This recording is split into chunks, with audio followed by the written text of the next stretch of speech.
You're listening to Pneuma, the crossroad of science and enlightenment. This podcast is a place where science meets soul and healing meets hope, where the latest in science meets ancient wisdom to illuminate the path toward healing and transformation. We break through stigma and misinformation to explore the transformative power of psychedelic therapy, holistic health, and the mind-body connection. Through stories, insight, and expert conversations, we provide practical solutions to help you reclaim your mental health, embrace your spirituality, and achieve true enlightenment. Hosted by Alan Wiederhold, author of the book Walking in the Garden, Discovering God Through Psychedelics. Alan is the consummate explorer, passionate about empowering others to embrace the divinity of their true selves, as well as the founder of Pneuma Health, whose mission is to restore and transform lives. Here's your host, Alan Wiederhold. Good morning. I have with me this morning Ben Askins, or should we say Doc, or should we say Deadpool, or should we say anti-hero's journey? What should we call you? Yeah, I'm nobody. You can pick any of that. If you make eye contact and noise, I'll pay attention. I love that I'm nobody because I'm everything. I've read your book. I listened to it again this morning as I was running. We were kind of talking beforehand. I have this morning ritual where I get up every morning at 4:30. I have this long conversation with God in a journal. I do a lot of reading, and then bam, I have an 8-year-old who does not sleep either. And he graces me with his presence usually around 5:45, 6 o'clock. So I have to do a lot of things before he basically takes over. So this morning was actually it was so beautiful for me because I was listening to you and your story about when you were 8, and I want to get into that. But first, I'm going to ask you the same question that he asked me yesterday morning while I was having this really great conversation. If you were standing outside and you saw a shooting star and you could make any wish that there was, what would you wish for? Yeah, I think I would want all the people in the world to have like a direct line connection with their creator, with the source of all life, and be able to live out of the access to that, even whenever it's difficult. That's kind of my way of saying world peace, I guess.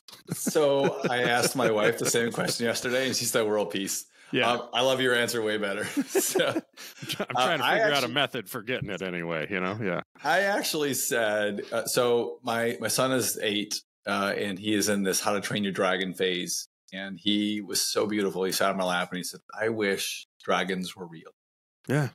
And then I thought about it, and he said, what's your wish? And I immediately said, many cows, many donkeys, and many sheep, because I talk to my kids. I have this dream that I have these 2 empty lots next door, and I want to have a barn, and I want to have all these animals for people to be able to come in and actually have therapy and be able to hold space. Yeah. Like that's like a dream of mine. And they're like, beautiful. And my son's like, well, we're already going to have that. So that's already a done deal, Dad. So then he equates it back to How to Train Your Dragon, because there's a scene where the dragon riders throw sheep and they catch them and they throw them into a basket.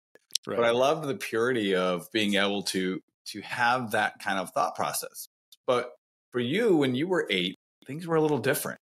You thought about things different. You thought about being alone. And tell me about that. And that really touched me this morning, because I'm listening to this and I have such a great relationship with my son that I immediately kind of flipped it from your point of view. Yeah. I don't know if I was, I don't know how to explain it, I guess, but at 8 years old, I was very existentially aware. I was aware that this life is brief, that there's an ending to it. And I was aware that I was very dependent on 2 much larger human beings than me to figure out how to sustain that existence. And it would keep me awake at night sometimes. What would I do without them? What if something happens to them? The what ifs, that like existential fear and dread that usually waits till you're a bit older to show up and start, rattling you around, was keeping me awake at night, I wrote the book last year, and I wrote the book last year, and my youngest daughter was 9 at the time, and she was having the same sorts of things going on, where she'd be up at night, come in and wake my wife and I up and say, hey, I'm terrified of the end of this thing, of death and some of that sort of stuff. So like some death anxiety on like a, French existentialist philosopher level was something maybe I passed on to her, that maybe I inherited from my, epigenetic line or whatever. But it was helpful to me to have worked through some of that in the process of writing the book, to be able then to relate to my daughter who was in the same sort of headspace, and to recognize that that may be natural and healthy for somebody to be working through, rather than like trying to figure out how to hospitalize her or medicate her, but to find some of the answers that would comfort her without fairy tales entirely, like trying to, like, she's so smart, she's way smarter than me, and would see through like stuff that I'd try to make up to try to comfort her or whatever. She'd be like, "You're just saying that so I'll go to sleep." And I'm like, "Yeah, I absolutely am, because I'm exhausted. I want you to go to sleep." And like, we're having like these, collegial level conversations with an 8 or 9-year-old girl who's just whip smart and like trying to figure that stuff out. As you're saying this, I'm thinking about, so I have a 10-year-old who just turned 10, same thing. I mean, we always say old souls, because there is no telling a story to my daughter. Like there's just, I mean, not that my son isn't smart in his own way, but my daughter is like light years ahead, and it is just amazing. She's like the responsible one of all of us. Right. I'm very open to considering that there's that whatever happens after this life is a mystery. Maybe we can figure out some evidence for what it is. There's evidence that Dr. Stan Groff, the famous psychedelic researcher, calls holotropic data, that over and over again in psychedelic experiences people have a connection with the concept of reincarnation in one form or another. And that's a very common belief about the afterlife, both in Eastern religions and in some Western, even like Gnostic Christian traditions. That's the view of the afterlife. And I'm probably on like my second or third go around, and my daughter's probably on like her 3,000th life, is what I figure at this point. She's just way far out ahead of me. So I wasn't prepared to go there, but I believe the same thing. I do. I believe that I've been here before, but I believe that my kids are here to teach me lessons. And I feel like the tragedy of all of that is that when we're children, such a simple question of what would you do on a wishing star, we lose all that as we get older. And then we become something that we weren't meant to be. So let's talk about that. So you're 8 years old, you have all of these feelings about, and I'm trying to remember if I did. I had so much trauma growing up that I think at 8, I was just trying to survive. Like I was already severely in depression. I had a lot of other things that had happened to me before that. I mean, a lot of things that unfortunately took me until the last few years to be able to heal. Sure. But you're now having all these questions, and it's taken you down an interesting road. So tell me about that. Yeah. So the way that I describe my childhood is that it was a loving, sometimes occasionally surprisingly violent childhood. So I don't know that it was continuously tragically traumatic like some people's childhoods, but my dad was a Vietnam vet, raised by a World War II vet. We all had, as a family, we have perfect attendance on showing up whenever the call goes out, because I'm an Iraq vet.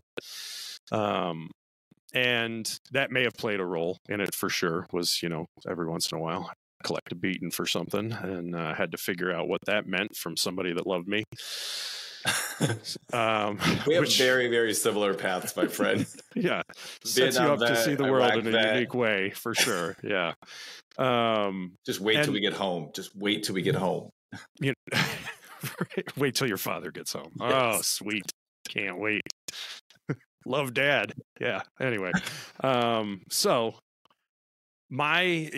as I reflect on it in the book, to answer your question, the instructions I'd been given about life were very strict evangelical Christian beliefs. And it was like, well, suicide's off the table. That'll send you to hell. And I don't want to get recycled in hell over and over and over again or whatever.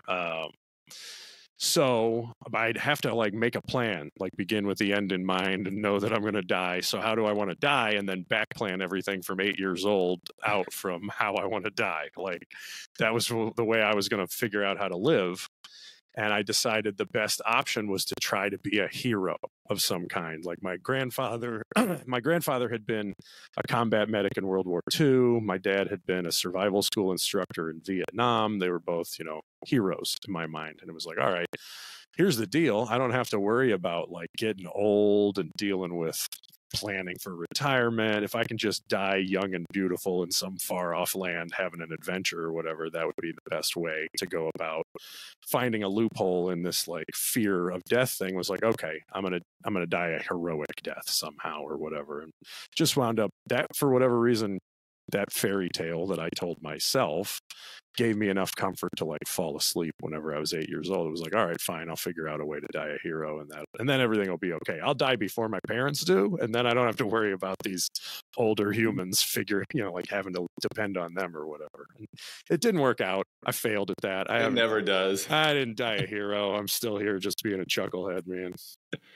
So you're going through life. You're thinking this way. Then you answered the call. So you are an Iraq vet. So tell me about that, because I remember I always knew I was going in the military. So my grandfather, my dad, same thing, Vietnam. We never talked about it though. Now that I'm a little older and I think about that, my dad never talked about Vietnam. We never watched a war movie. My dad was very, very silent about that, and it was always no one needs to know our business. And I do joke because I have an amazing family, very evangelical Christian background as well, but it was very much wait till your father gets home. So when I was old enough, I knew I was going. So I went from boot camp to the Gulf. So, and I remember like getting the call like right after boot camp and watching Desert Shield and knowing what was going on. And I'm like, well, all right, you know what, my dad's been there, so it's cool. But I never really equated it to trying to die. I just wanted to do that anyway, and I never really thought about the hell concept. So I figured someday I would just do it, but I never really did. So tell me about that. So you're answering the call. Yeah, I wanted to join straight out of high school, but I'm colorblind, and that disqualified me from a lot of the like special operations tracks that was what I wanted to try to do. I wanted to be a PJ, a pararescue jumper in the Air Force straight out of high school. I went to sign up and they said, you can't do that, you're colorblind. I said, well, if I can't do what I want, I'm not doing it. And I went to college instead and kind of tried to cobble together a way of still having the same sort of like high adventure life, but I had to kind of figure out how to pay for it myself. Like you sign up in the military, they pay you to exercise, they pay you to shoot guns, they pay you to mostly blow stuff up, you know, like run buffers on the floors and sweep and do vehicle maintenance, like none of the stuff that's in the commercials, right? It's like 98% boredom, 2% frenetic activity and running for your life, and not even from like an actual threat, but from sergeant major or something like that, you know, like it's nothing at all like as advertised. But anyway, so I was going to try to sign up for that and wound up going to college at several different colleges because I was a bit of a lost soul. I just didn't know what I wanted out of life at that point. Like I knew I was like, oh man, the plan was to go die a hero, and now I've screwed that up before I even got through the gate. They wouldn't even let me sign up for the job I wanted, you know. Wound up getting a bachelor's degree in outdoor education and intercultural studies with a minor in Swahili. I was traveling the world. I was, you know, picking up contracts, leading mountaineering trips, and did like a little bit of like private military contracting along the way. I was teaching wilderness emergency medicine and, you know, just climbing mountains and having adventures and doing, you know, like living the dream, but like outside of the military as close as you could approximate as a civilian or whatever. And, wound up, it was like I had a whole bunch of plans, fell in love, you know, like that, changed everything, decided to get married, had to figure out how to grow up a little bit more than I was prepared to do at that point, trying to figure out different jobs, and still felt this very strong religious connection, was still a very evangelical Christian. Wound up doing the National Guard route. I signed up as a combat medic because you can be colorblind and just join the regular army, and bought the 1 weekend a month, 2 weeks in the summer, absolute horseshit lie that the recruiters from the National Guard will sell you. And that was at 27. I was a bit of a late bloomer, probably still am, and signed up then and moved my family, my wife and I, from New York to Louisville, Kentucky, so I could go to seminary at the same time. I was going to I got a Master of Divinity degree along the way. Halfway through finishing that was when I did my trip to Iraq with the military police from the Kentucky Army National Guard down here. And we were some of the last soldiers out of Iraq. They like to say that we turned the lights out. Like everybody was gone. The place was a ghost town, and we were still there. Like, hey, when's our flight, man? Like, what's the deal? Like, I feel like the Iraqis are just going to like start milling around in here, and there's not anything we're going to do to prevent it because there's like 100 of us left or whatever, you know. I handed off a bunch of my stuff to guys like from the Department of Homeland Security because nobody from DOD was left whenever we finally did get on the flight out of there.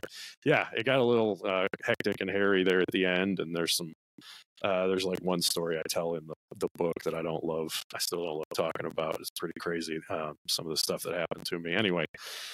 But yeah, we were some of the last troops out of Iraq at the end there. And nothing was like when you were 8 years old and you imagined what your life was going to be like. And especially after coming back from that one, I was pretty fucked up at that point. Like some of the things that I saw or had to participate in, all of it was like, none of this is that little kid's dream of being a hero. And, you know, I really didn't. I went through a real dark period after getting back from there. A lot of drinking.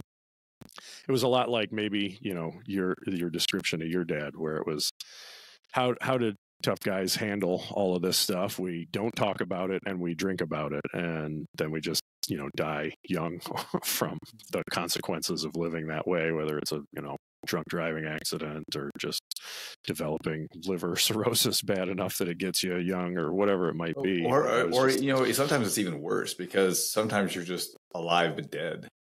And I feel like that's kind of what had happened to me. So I came home and I didn't really drink a whole lot, but didn't live either.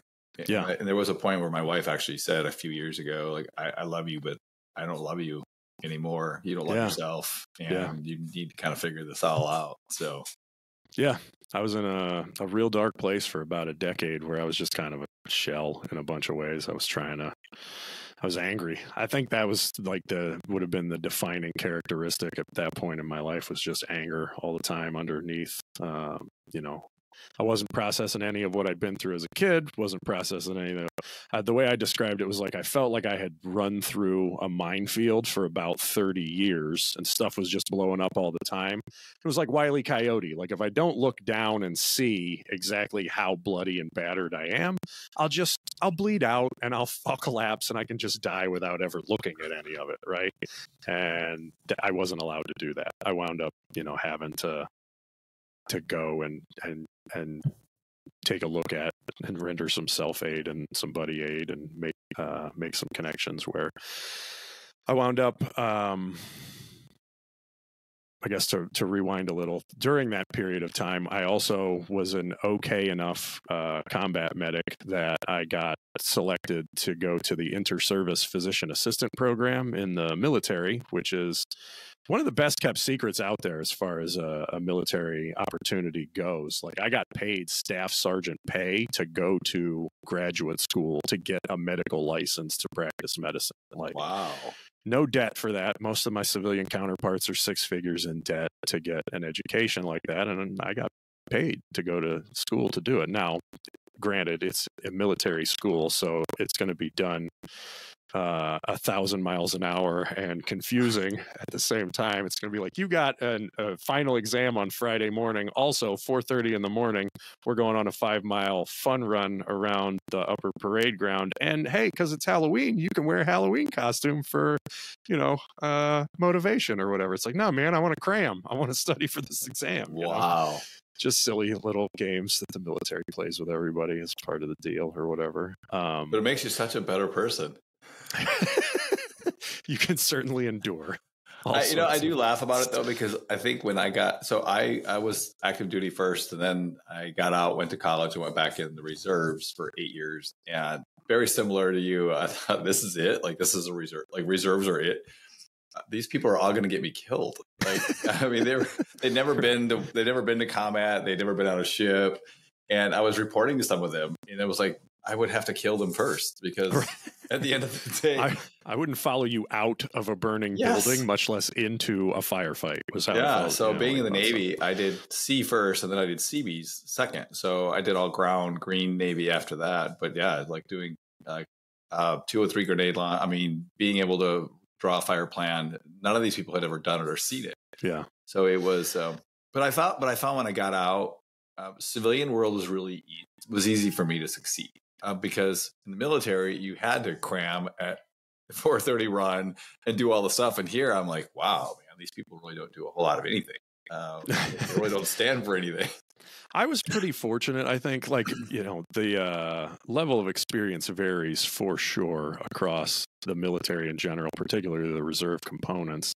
The units that I've been in the Kentucky National Guard have managed to be very experienced people in leadership positions there. Like the unit that I went to Iraq with, there were guys there who had deployed 3, 4, 5 times with the regular Army before joining the National Guard. Combat ready.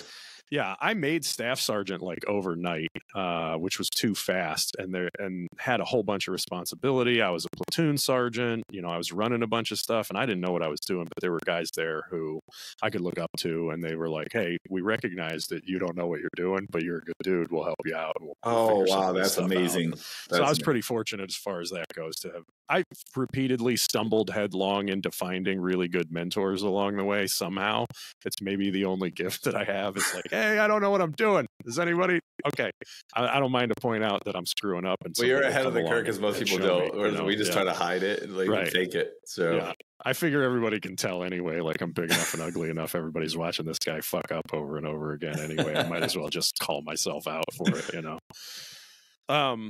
But so in physician assistant school, I felt like I was kind of getting a chance to make some career move. I'd kind of cobbled together this life the whole way along where I was like, I'm going to have adventures and die young. And that's not a great way to like then get married and raise children and, just not the headspace you need to be in to be a good husband and a good father. And I did well in the PA program and, finished near the top of my class of the first phase and at the top of the class of the second phase. But I had this pretty significant emotional event during the second phase where a friend of mine died by suicide in the unit that I had come from. He and I had worked together. He'd been the executive officer of a unit where I was in the active duty component of the National Guard, the AGR program, for a while. And he was just a really good guy, like a really great soldier, a good leader.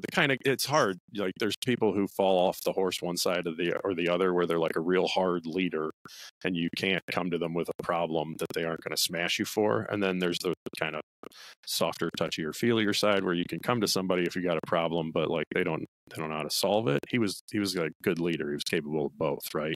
Like, he could be mom and dad if you needed it or whatever. And he had his own demons and his own issues and whatever.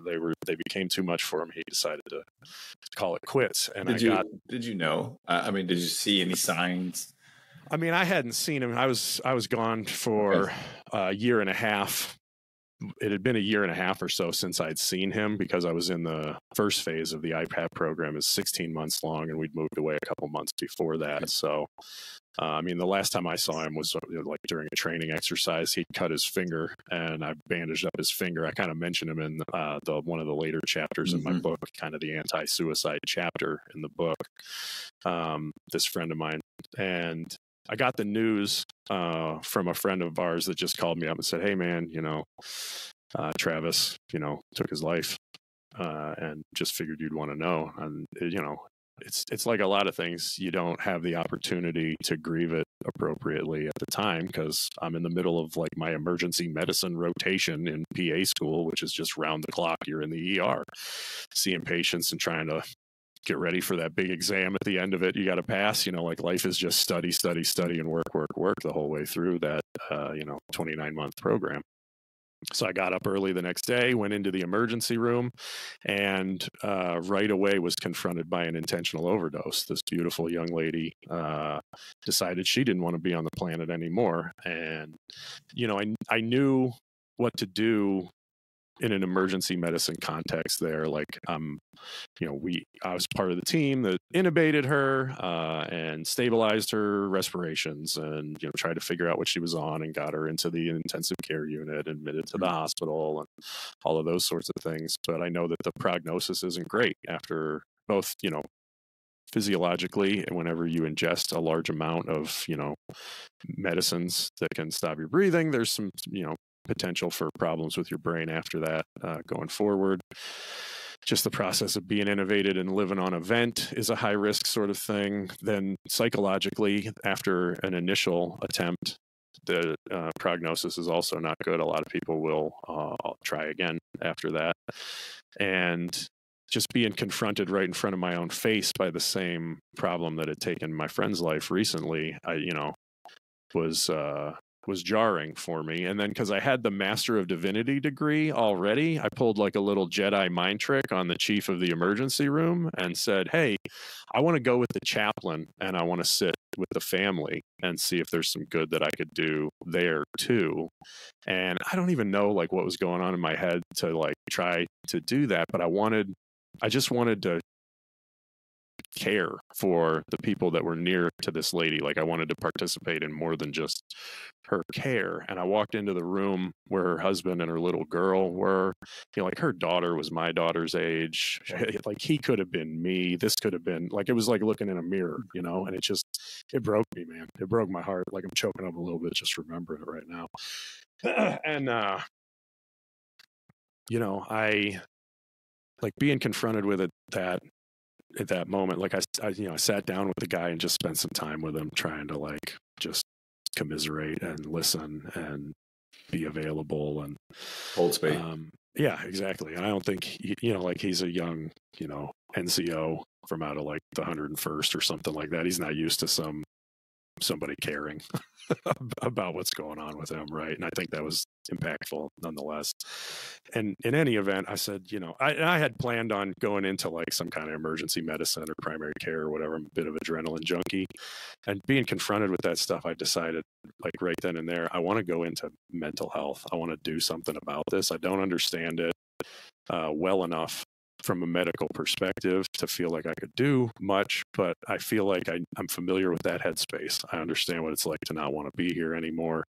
A little bit, like a lot of people who go into mental health are trying to figure out what's wrong with them just as much as anybody else. Like I think everybody's got to admit they're a little guilty of that to some extent. Anyway. Yeah. Well, as you're talking about that though, so I never really even talked or even processed until now. I had a friend so I used to do Ironman distance triathlons, and I would do anything I could to feel pain because I didn't feel anything. And I had a friend who was a Marine, and I would run with him all the time. We would do Ironmans and things together. He owned a running store, and I got a call from one of our friends. He had hung himself in the store. Wow. And that's why I was asking, did you know? Because I ran with him the week before, and never saw signs. And that's what everybody said close to Travis too, was like, so I would go through text messages for like 6 months. Like, how did I miss it? Like, you just do, because you hide it. And I get what you're saying about pain too. Like, are you familiar with the Murph workout from CrossFit, the Hero WOD, 1 mile run, 100 pull-ups, 200 push-ups, 300 squats, 1 mile run with a weight vest on? During PA school, I did what I call the Murphathon. I ran 24.2 miles and then did a Murph immediately afterwards just to feel something, I ran a Spartan ultra marathon on one weekend between we had an OBGYN exam on a Friday and a hematology oncology exam on a Monday. And I ran this stupid race for like 9 hours on a Saturday and spent all day Sunday in an ice bath trying to recover from it. Like just stupid stuff. Like, why am I doing this to myself? I ran ultra marathons for 10 years after Ironmans. And then I ran my last 100 last year and said, you know what? I don't want to do this anymore. Yeah.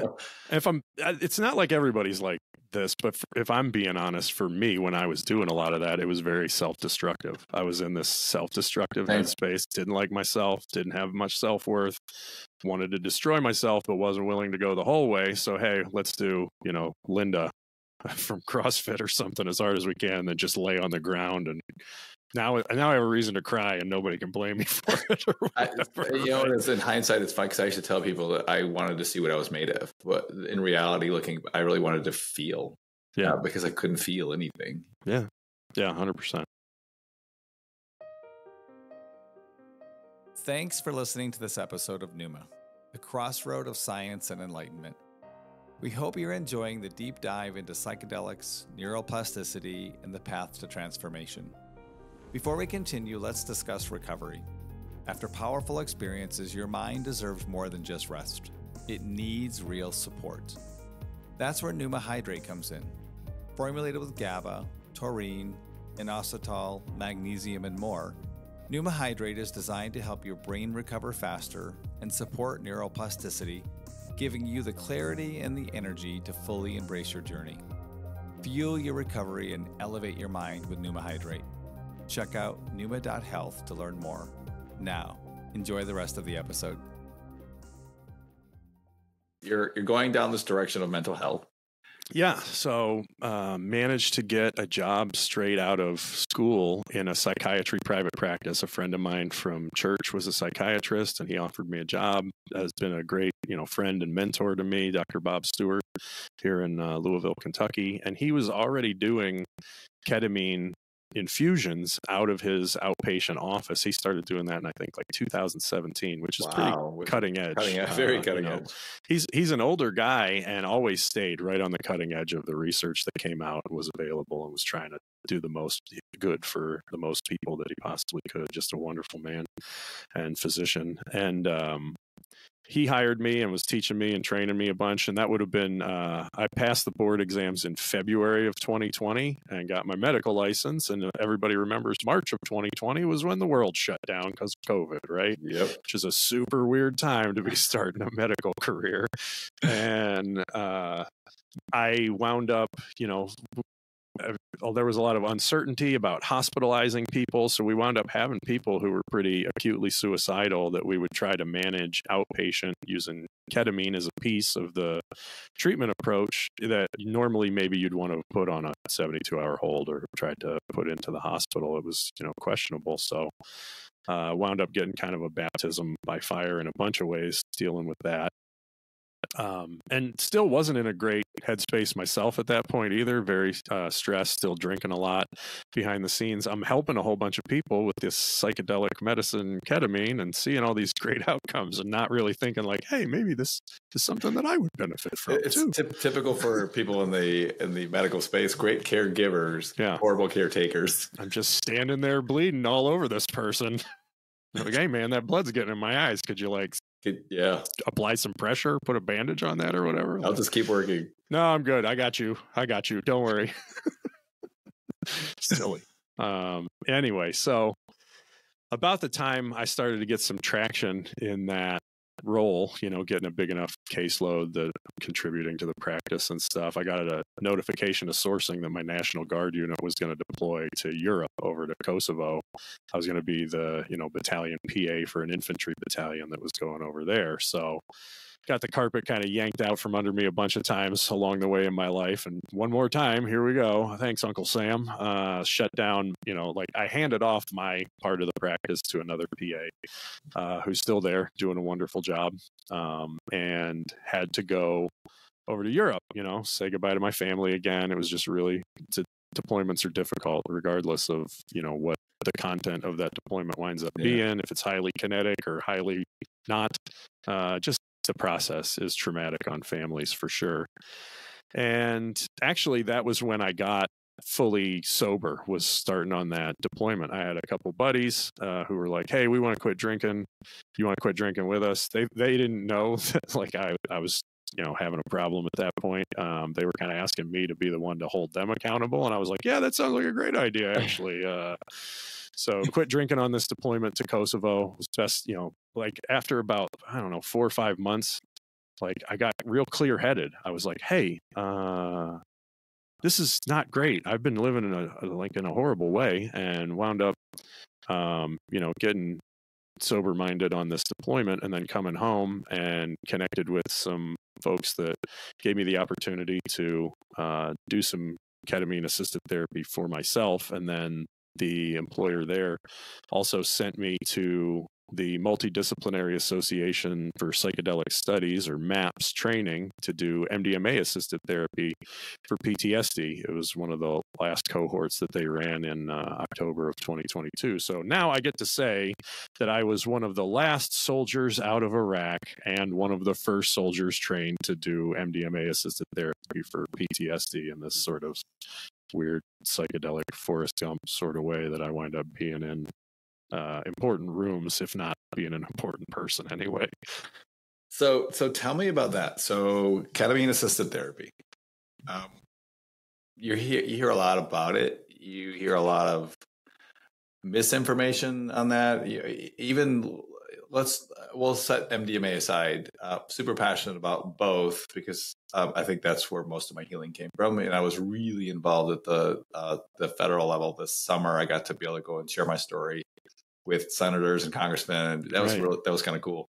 Yeah. But ketamine, like, what is it? Yeah, so ketamine is an FDA-approved anesthetic. It's on the World Health Organization's essential medicines list because it is one of the safest anesthetic medicines that we've been able to develop in medicine so far. It has very little impact on the cardiorespiratory drive and allows somebody to go to sleep and have their appendix removed and not really notice it in as safe a way as we're able to do that. Older versions of anesthesia were usually affected somebody's respiratory drive, and ketamine does not. So my initial experience with it in training was as a combat medic. They said, hey, low doses of this medicine can be a pain reliever, and then high doses is the night-night button. If somebody's still whining a whole bunch after you give them the pain-relieving dose, you can turn it up to 11 and knock them out, and then you don't have to listen to them whine anymore. Was kind of the way that they trained us on it.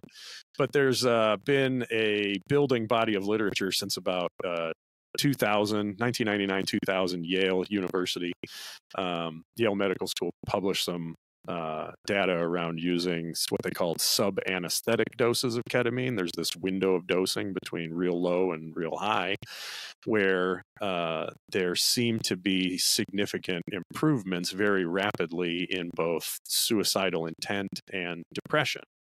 And now there's been, almost 25 years of growing data around its use for anxiety and substance use disorders and post-traumatic stress and a whole, range of mental health conditions where it seems that ketamine can act very rapidly compared with treatment as usual with SSRI or SSRI plus augmentation with a second-generation antipsychotic, or, there's a bunch of ways that we mix and match pharmacology and psychiatry that is evidence-based, but does move slowly. It's start low, go slow. You're going to feel better in weeks or months, potentially, where ketamine can have people feeling better in hours and days. All the literature and now my experience as a clinician suggests that it should have a much earlier role in the treatment algorithm for people who are struggling. How does that work though? So I know there's several different kinds. There's because I see advertisements on Facebook, so I can take a pill at home. I can use Spravato, which I'm seeing commercials. I can take a IV. Like, how do they all work? Yeah, it's all the same molecule. And it crosses the blood-brain barrier and does more or less the same thing. There are multiple routes of delivery. There are companies that will connect people with a clinician who will prescribe an at-home oral version, whether it's a syrup or a lozenge or a troche or some of those sorts of things. But I don't participate in that, partly because I don't like the level of liability associated with like telehealth providing somebody a psychedelic medicine. There are people who are comfortable with that, and I don't throw any shade on them, but for my own professional level of risk tolerance, I don't do that. And I also think that the oral delivery route of this particular medicine, the first pass metabolism in the liver, you have to have remarkably high amounts of an oral dose of ketamine to create that effect, the desired effect, in terms of giving somebody a, mildly psychedelic dreamlike experience, as well as all of the, neurological benefits that have been demonstrated in preclinical models where you're increasing growth factors in the brain and essentially healing the loss of density in certain locations that are associated with chronic stress states. I also don't like, ketamine is, if you read between the lines on the medical literature, it's a quote unquote rapid acting antidepressant. What does that mean? It's fun. People enjoy their ketamine journeys or experiences pretty often, and just mailing somebody a large amount of it to have on the shelf is potential for diversion, potential for abuse is much higher than if someone has to come into an office and be supervised whenever they're receiving that medicine, which is how I approach it in my clinic here in Louisville, Kentucky. Is I do intramuscular injections for a few reasons we could get into if you're interested. And then you'd also mention... I actually am very interested, and I know that the audience that listens to this is definitely going to be interested as well. And I mean, as we're talking about it, so I have, I've talked about this before. I have a couple of friends that, searching. And I know that when I was searching for, and I didn't even know I was searching at the time for healing, I started asking all these questions, and there was just all this information and misinformation. Sure. Which is why I really wanted to create this show. I wanted to be able to create a place where we just had a conversation, good, bad, or indifferent. Yeah. Because I had lots, and I met with a guy who actually heard us speak a few months ago in May, and he approached me, and I shared the story, I think, on LinkedIn, and he was part of a clinical trial, and they told him that he had 6 months where he wouldn't feel those symptoms anymore. And we sat down over breakfast, and he said, I don't want to go back to feeling that way. And I know that if it's a 6 to 12 month window, I have to do something. And I was like, wow, I'm like, what are you asking me to do? As a facilitator and your friend, I really can't do anything for you because we're too close. And then I started steering him to other resources. But then that's where I got the idea. Like, I want to be able to have these conversations for people who don't know what to do, where to go. Sure. So, and I don't know a whole lot about I know my own journey with ketamine, but I don't know how all of it works. So yeah, so intramuscular. Yeah. So I like doing it that way based on the level of experience I developed doing it IV previously. IV winds up being considered kind of a gold standard because you have 100% bioavailability. You are putting the medicine directly into the circulatory system, which is where we're measuring it. So 100% goes in, that's 100%. That's what everything else gets measured against, right? Orally, depending on some of the enzymatic pathways in your liver, the amount that you put in your mouth that actually crosses over into your brain, it could be as low as like 19 or 20%. It could be as high as 70%. There's a lot of factors that play into figuring out uniquely personalized to you how much is getting through, right?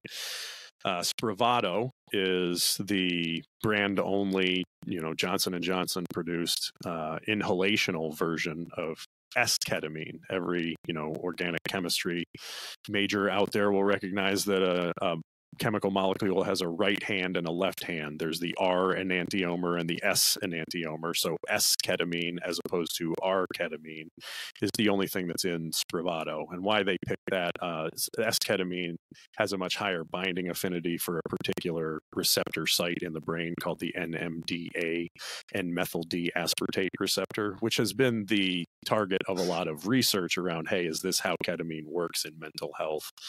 And it seems like it's a prime mover, but may not be the whole picture. Not to go too far down like a research nerd rabbit hole here and stay on topic of the question. In any event, Spravato is a fixed dose. So it's inhalational. You're spraying it in your own nose in a doctor's office, and it only goes so high. And the dosing, IV or IM, of ketamine is all weight-based. So it's a percentage. It's a range of medicine based on how much somebody weighs that we dose them with. So there's the potential to give somebody much higher doses with IV or IM than is available with Spravato. A lot of clinics will offer Spravato as almost just an on-ramp to try to bring them in, to bring patients in who might not have been willing to come see them for an IV or IM medicine, because of insurance questions or costs. It's, hey, come try Spravato because it'll be covered by your insurance and you won't have to pay as much out of pocket. And then whenever it only works a little bit for you because the dose is so low, let me try to talk you into taking, a higher dose. That's very interesting, because I was reading a poll, and I think 9% of ketamine clinics actually say Spravato works. So it was like a super low. And the only reason that they prescribe it, I think the number was like 61% prescribe it because it's covered by insurance. Yep. People will come in and they'll do that, and then they'll find out, hey, maybe there's a better way. And it's just a way of getting the conversation going for a percentage of people who wouldn't have gotten all the way into receiving what is a sufficient dose. And I won't go off on the tangent about the way that the clinical trials were run with Spravato, where they had to have 3 clinical trials approved by the FDA, and the third one failed to separate from placebo until after some post hoc analyses were done. And I was actually what kind of deal got made to make that happen in the first place that MAPS failed to do to get MDMA across the finish line? I was on a networking conversation last night. We were kind of joking because one of the AdCom off voting members was Janssen Pharmaceuticals, the maker of Spravato. So it was just kind of an interesting. Yeah. Not that I'm a conspiracy theorist. Yeah, but no, yeah. That was Nobody the ever first makes thing that I conspiracies noticed at all. during the, because I sat for the entire thing, and that was the first thing that I had posted to my team. I'm like, oh my gosh, like, why is this person on? Well, they're a non-voting member. So yeah. In any event, Spravato does have the FDA-approved indication for depression with suicidality. It's, the first time that a medicine's been approved for something like that in decades. So there is sufficient evidence in the FDA's mind for ketamine to be useful in that application, and the idea that there's something magical about it being a brand-only medication that is only as ketamine is somehow radically distinct from racemic ketamine, a combination of R and S ketamine, makes no scientific sense whatsoever. So you're getting something very similar, and in an IV or an IM formulation, right? Nobody's doing it per rectum that I know of at this point, but there are ways of delivering medicine, out there. Anywhere you have a mucous membrane, you can absorb a medicine. I guess I never thought about it like that, but yeah. So laying that one aside, an intramuscular injection gives about 93% compared with the 100% of IV. So you can just do the math and increase the dose slightly and give somebody the same amount of medicine crossing the blood-brain barrier as doing it IV. And you don't have a lot of what I call IV anxiety issues that I experienced whenever I was running this. When in my practice I was doing IV only, because that's a pretty standard practice in a lot of clinics.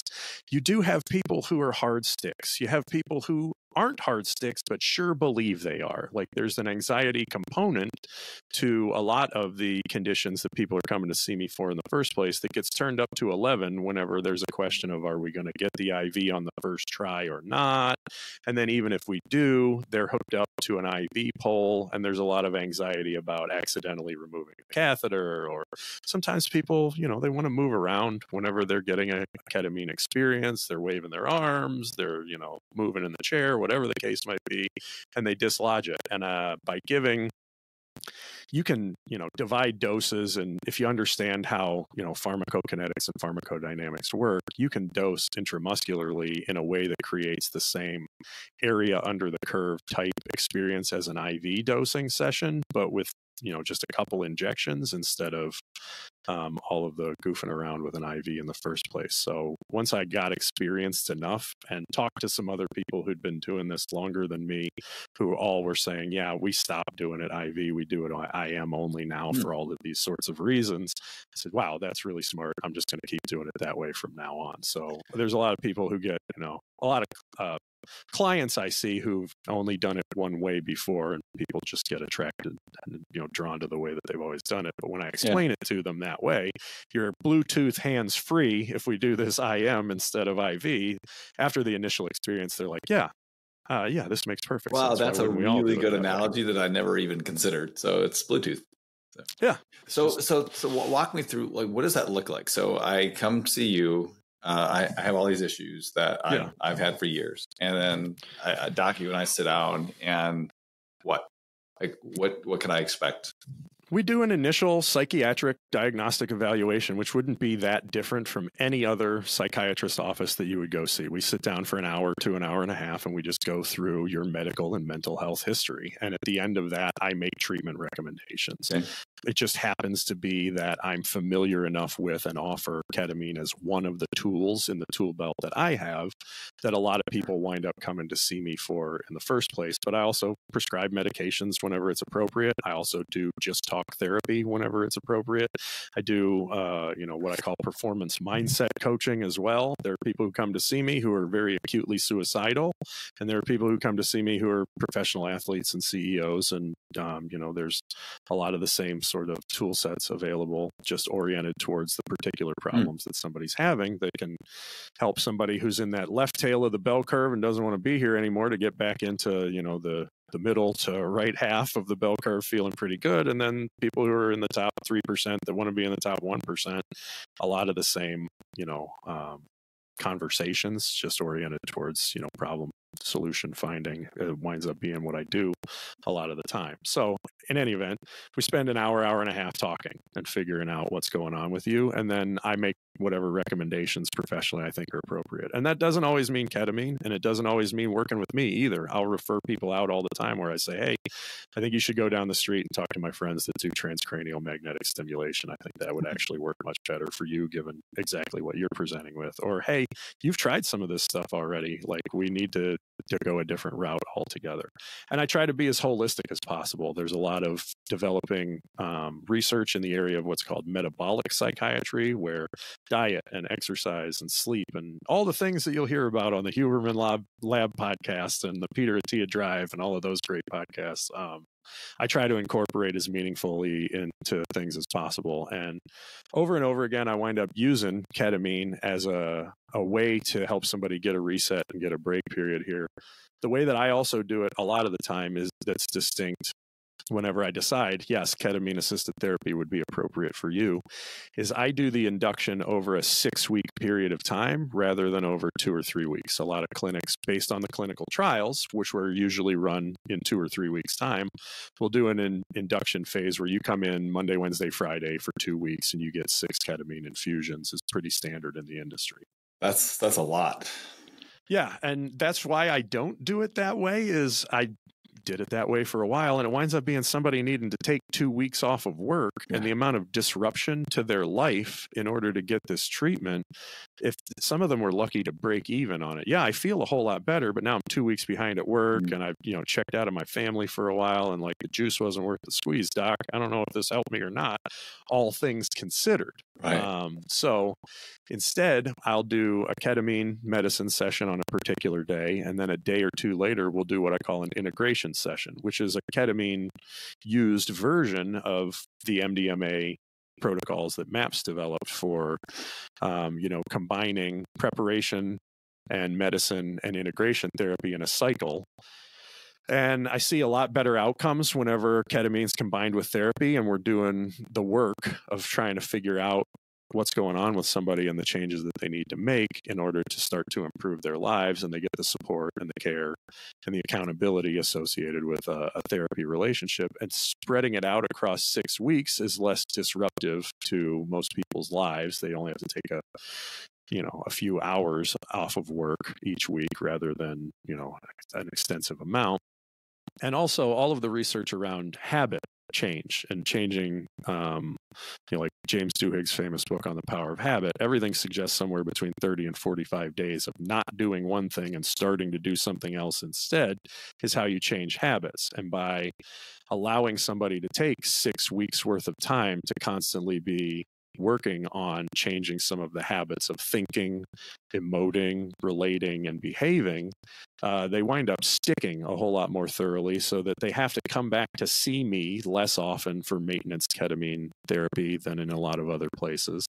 And they, like over and over again, like the success stories that I see are amazing. It's not like this is a magic bullet and everybody gets better, but I'd say it's way north of 80% in my practice where people are far better off than they were whenever they came in. There's people who I see who've been on a fistful of meds for 30 or 40 years, who we at least get them down to something more like rational polypharmacy, where they're on just 1 or 2 meds, or sometimes they, a trial of coming all the way off.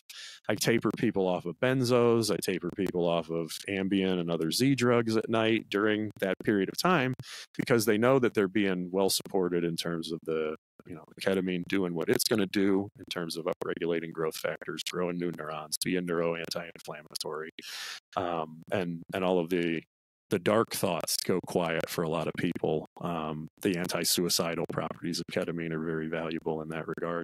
At the end of the 6 weeks, a lot of people I wind up just handing off to a maintenance therapist. Like, hey, here's a great therapist that I think you would gel well with. I'm just doing whatever I think is best for that person in front of me, and maybe that's not always the best thing for my bottom line as a clinic or whatever. I was just thinking, wow, what's the lifetime value on the this? The anti-hero or became the hero. So what would I expect? So I'm thinking like so many different things in ketamine treatment. Like I come in, I sit into a chair. I'm immediately thinking psychedelic experiences. I'm going to see all kinds of Mandelas, and is it like that? Is it not like that? Yeah. So, ketamine is unique in a bunch of ways, right? You have your classical psychedelics, which are, the way I explain it to people in the clinic is like, ketamine is much more like a dream experience, whereas, a high dose of LSD or mushrooms, if the wall wants to talk to you, you're going to listen to every damn word the wall has to say. With ketamine, if you're not having a good time, you can take off the eye mask and the headphones, and you can see that you're sitting in my office and not, off in the 9th dimension or whatever place you're visiting. Or I was thinking of my My DMT experience was like the 9th dimension. Yeah. There's no machine elves. You don't see the, Right. the zero with 1,000 faces, as I call it, the nothing behind everything or whatever. You come in for a medicine session, a ketamine session, and, in my office, there's a zero gravity recliner. There's, eye shades. It's a relaxed, comfortable setting. It's not very clinical. It's much more like a therapist's office. It's comfortable. There's a couch there if you have a loved one that you want them to sit with you, or I stay with the person the whole time. I use Wave Paths, is an app that's been developed specifically for psychedelic-assisted therapy, where the music is curated to the substance, the dose, and the duration is the claim that they make. I haven't, I'm still a captain in the Army National Guard, so I'm not a very experienced psychonaut myself in that regard. So I don't know how well Wave Paths works for that, but I do know my clients do find it very valuable for the ketamine use in any event. So that we do a medical check-in, you get yourself relaxed, we do some intention setting around what's the reason that you're doing this, what are the ways that you need to approach thinking about it going into it. I give somebody the medicine, they listen to music, usually the quote-unquote non-ordinary state of consciousness, the ketamine dream state. Lasts for 40, 45 minutes, sometimes closer to an hour. It just varies from person to person. And then we do a little bit of therapy on the back end as well, just kind of getting your land legs back under you there, sailor, and getting you ready to, go back out into the world. And I call it stealing fire from the gods. You go over into some other space inside yourself or inside the universe, or however you think about it, or it's meaningful to you, to find some answers. And then you come back here and you integrate that meaningfully into your day-to-day life, trapped here in the 3rd dimension on this prison planet, or however you like to think about life on Earth. As you were talking about this, I have a really good friend who just recently started ketamine treatment, and known him forever. And he called me after the 4th one, and he was like crying and said, "I get it now. Yeah. I understand this transformation you've had and why you're going the direction that you are." So yeah. Is that a typical? There are what I call 2 phenotypes of treatment responders. There are people for whom this isn't it's a small percentage, but there are people for whom it doesn't work as well as we'd hope. Virtually everybody that I see is better after the 6 weeks than they were whenever they came in, but the amount we try to measure with some, subjective scales, PHQ-9 and GAD-7 and PCL-5 and some of those sorts of things. Try to be as objective in measuring it as possible. What I'm shooting for is everybody to be at least twice as well off. Those scores to be cut in half is what we call treatment response. Okay. And then there are people who go into quote unquote treatment remission, where they no longer meet diagnostic criteria. Their depression is effectively gone at the end of the 6 weeks. And again, it's way over half of the people that I see that are in remission, and north of 80% that are treatment responders, I would say. And then there's that percentage that don't respond. Among the responders and the remitters, there seem to be kind of two phenotypes with ketamine. One is what I call an accumulation. Over the 6 weeks that they're working with me, there's no breakthrough moment. They don't have a significant emotional event along the way, but each week they can see, and their loved ones can see, they're getting better. And by the end of 6 weeks, they say, wow, I don't know when exactly it happened, but I am sleeping better. I am making, better food choices. I'm able to exercise. I'm back to work. I'm cleaning. I'm, reading for joy again. I listened to music and dance the other day, a bunch of those sorts of things. When did it start? When did it happen? I'm not even sure, but boy, I'm sure glad I did this. The other one is somebody who has a significant emotional event or multiple significant emotional events along the way, where in that ketamine dream space, they revisit a traumatic memory from a place of courage and compassion rather than overwhelm and pain and being triggered, or they have a conversation with God or an ancestor or an angel or a loved one or some very psychedelic experience that is so emotionally meaningful to them that they then have a breakthrough in therapy. Oh, that's why I've been drinking. I haven't been dealing with X, Y, and Z. They deal with X, Y, and Z, and they don't even feel the urge to drink anymore or to lose their temper or to whatever the case may be. So there's kind of these two ways that I see people getting better. One is just sort of gradually things got better, and I don't know when it happened. And the other one is, boy, that third session was insane. And I'm so glad that I had that experience. I was just, I read a study, I think it was yesterday. Actually, I was quoted in a article that Healing Maps did about executives and CEOs who blow up their lives, so to speak, after a psychedelic experience. And I feel like, I'm trying to remember, I think it was like 71% of executives and CEOs say that their lives changed dramatically after their psychedelic experiences. Sure. What you're describing very similarly sound like mine. So we were kind of joking about our 8-year-old selves.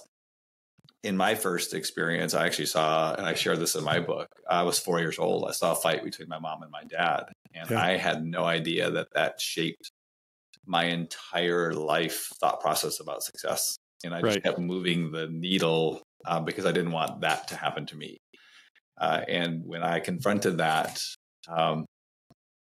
it was so different. Like things became more about the have what matters lifestyle than the have or chase everything that you have to. Because I think we have this lie here in Western culture to have it all.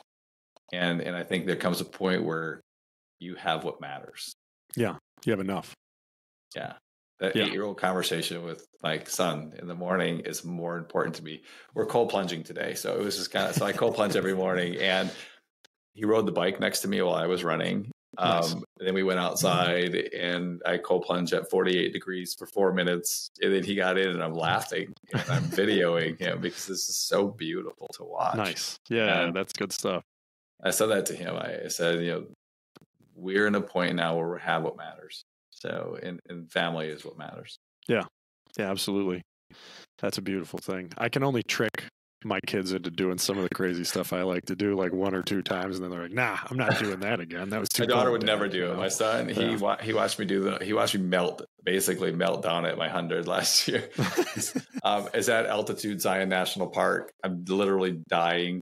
I ended up in the medical tent at like mile 42. Oh no! It's like the same place I always die at that same race. So mile 42, never finish. It's been like 2 times I've not been able to finish that particular race, but he has watched me, succeed, and he's watched me fail, which at the end of the day, I think that's what life is. Okay. Yeah. So what now? I mean, you have this practice. Mm-hmm. You're now, whether you want to admit it or not, the anti-hero became the hero. So, yeah. What now?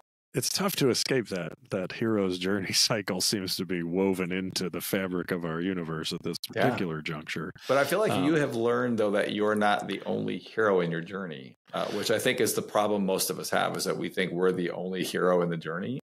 Yeah. And I know just from knowing you that I don't get that from you. Well, there's the dark side, right? Whether, we're talking Star Wars or like real life, there's that shadow work, as Carl Jung talked about it. And that's an important piece of psychedelic assisted therapy, is there's this whole range of what it is to be human, all the way from, Mother Teresa on one end to, a terrorist who's hell-bent on the destruction of an enemy civilization on the other end of things. And we have to acknowledge that exists in seed form in all of us. And what are we going to do about that is what I call the anti-hero's journey. The hero's journey, from Joseph Campbell, is something I was very interested in, because that was something that was important for me to figure out how to, find my way in the world as being younger. But I think like the hero's journey to some extent is a wonderful children's story. I think when you're ready to grow up, then it's time to go on the anti-hero's journey. And the perspective on it winds up being like, I've listened to Jordan Peterson talk about like telling his kid whenever something scary's happening in a movie, watch what the hero's doing, pay attention to the hero. That's, you'll learn what to do in those situations. And you can see if you're scared in that setting, look at the hero, see what the hero's doing, be like the hero. And there's value in that whenever you're younger. But there's another way of looking at a story, right? The stories are valuable. All of these mythologies that Joseph Campbell's drawing on to talk about what the hero's journey in the first place is pointing at archetypes or things that are inside of all of us in the first place. And you can look at just the hero in the story and try to be like the hero. Whenever you're a kid, that's valuable. It teaches you to be good, to be courageous, to be caring, to be generous, to sacrifice. All of those things are valuable. But then you have to recognize that there's a villain inside of you too. There's a victim waiting there to complain about everything. There's a bystander who's just not going to do shit no matter how bad stuff's happening in front of them, right? Like all of those are roles that you at some point may embody. And even if you don't fully embody them, they're there. They're an aspect of who you are, right? So you can watch a story and recognize that the story is written in a way that there's the hero at the center of every one of them, sure, but that every other character exists inside of you and is intended in the telling of that story to get you to reflect on who you are. The classic examples like the Dark Knight trilogy, right? The interactions between Batman and the Joker, Batman and Bane, as a hero's journey just aren't as valuable as an anti-hero's journey, as recognizing that there's an aspect of me that strongly resembles the villain in those storylines. And how do you make space for that in a way that doesn't try to destroy everything? How do you acknowledge that there is good and evil at the heart of every person out there? And how do we make space at the table for that to be brought into society in a way that isn't promoting violence in the streets and the wars overseas and all of those sorts of things? I think there's a way to get there. I think we have the capacity for integration, for integrating that. And that's what I call the anti-hero's journey, is bringing together the heroic and the villainous aspects of what it is to be a person in the first place, is to recognize that life is far more complex and complicated than just a children's story, and that each one of us needs to, by integrating all of those things, be the anti-hero rather than the hero of our own stories. That was so beautiful, because it's so true. I mean, within everyone, we have these moments of peace and we have these moments of storm. And it's what we do in those. I'm listening to a book right now. And I don't know if you probably have Neil Donald Walsh, Conversations with God. This average guy just has these conversations and he starts writing it all down. And it's interesting when you think about what good and bad or right and wrong are. They come from someone else's version of right and wrong. I mean, if you go back in history far enough, there really only is. There is no good or bad in the context of what we think it is, because that comes from someone else's version.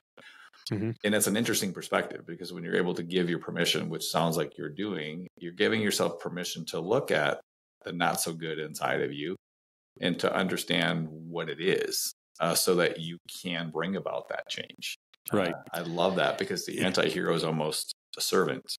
Exactly. Well, and like you said, it just is. It just is there.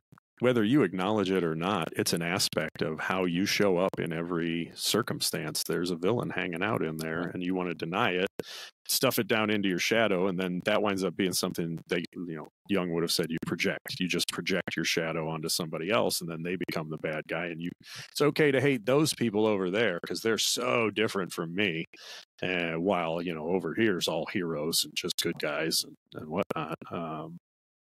That's just not the case, right? If you had been born that person, you would be doing exactly what they're doing. Everybody out there is doing the thing that makes the most sense to them at the time, given what they know about the world, right? Even like the enemies to us here in the West, right? Like what's driving people to quote unquote terrorism? It's a love for God at the center of it. Their understanding of who God is and what love for God entails is radically different from the way that I see a bunch of those things. But I have to acknowledge that that's what's at the heart of a ton of the conflict between East and West is supposed love for God, right? Yeah. How do we come to the table and talk about, like, why does that show up that way for you and this way for me? And I'm all about figuring out how to be like the psychedelic Jimmy Carter. Let's do some like MDMA-assisted diplomacy or something overseas. I would be. Here am I. Send me. I would be all for that. That would be great. I would even volunteer. So. I don't know what any of that would look like, but I was saying on a podcast last year, I think MDMA-assisted therapy should be a part of what's offered to military families, just as a part of the deployment cycle. We're not going to stop deploying people. The world's not going to just magically become a peaceful place overnight. I don't have any illusions about any of that, having seen it firsthand and knowing that, that capacity is inside of me everywhere I go as well. But I do think we can handle some of that stuff better. And now, like the DOD set aside $10 million to try to look at doing MDMA-assisted therapy for active duty soldiers and their families. So I'm just going to go ahead and, manifest MDMA-assisted diplomacy too here and see if we can get some money thrown that way. The world would change so much. So, yeah. And I think we can do it, and just I don't have any illusions about it happening, too fast, but I think we could do it in a few generations, maybe. So what do you think? So what do you think is next in closing? Where we are with ketamine? Because you hear things like Matthew Perry. There's been a lot of negative press in what's going on with that, and I think you kind of hit it. I mean, one of the things that you can go and do anything and abuse it, and you can. I find it ironic. We talk about drugs.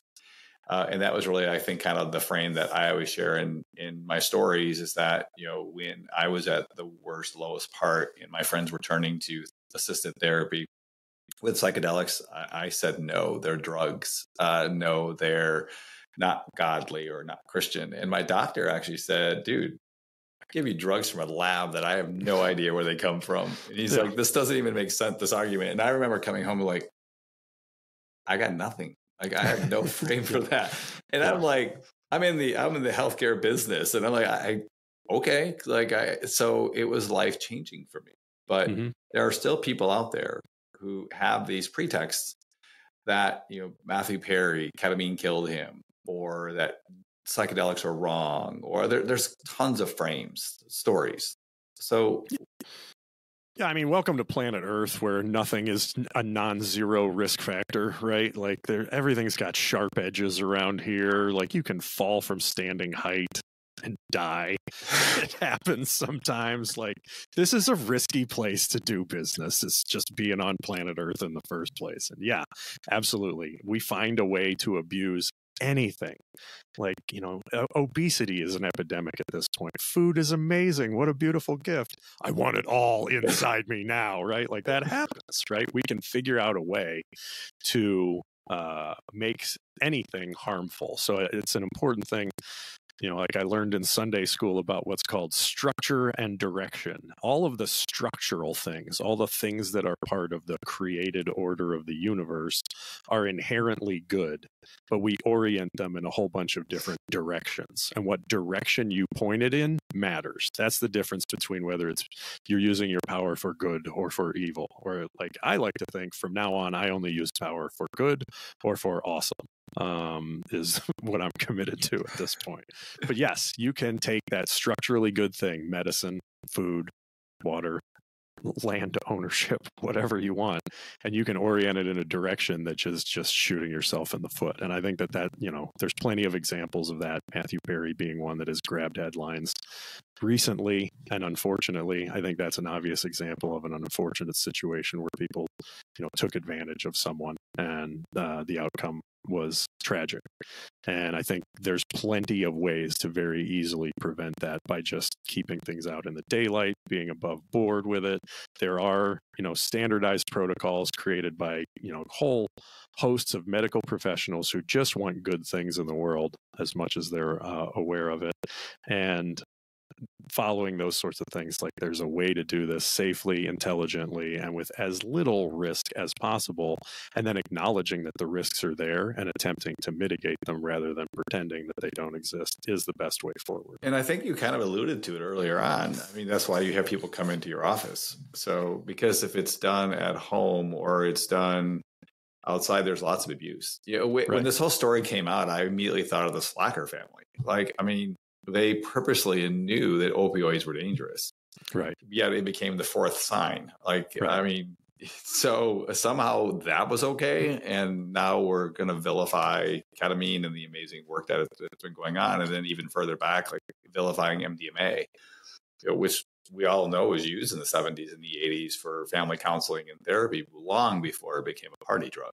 So we have very short memories, I think, and hopefully within the next 6 months to a year, while tragic, we will see that it outweighs the unfortunate tragedy that happened. Yeah, I mean, the benefits already demonstrated from both psilocybin and MDMA in clinical trials are just light years ahead of anything we've been able to develop otherwise. So I think their time is coming, and it is very short before we'll see some significant changes, which is just a turn back to how we managed mental health as a people for thousands of years prior to, the effects of the Industrial Revolution and the information age. But we're just kind of turning back to our roots here meaningfully, I think. I love that. We're turning back to our roots. So, Doc, Ben, Deadpool, Alan. Thank you so much for your time today. My pleasure, brother. This is Alan Wiederhold. I am the CEO and founder of Pneuma Health. We will carry on more about that conversation later, but I just wanted to say thank you so much for your time this morning. My pleasure.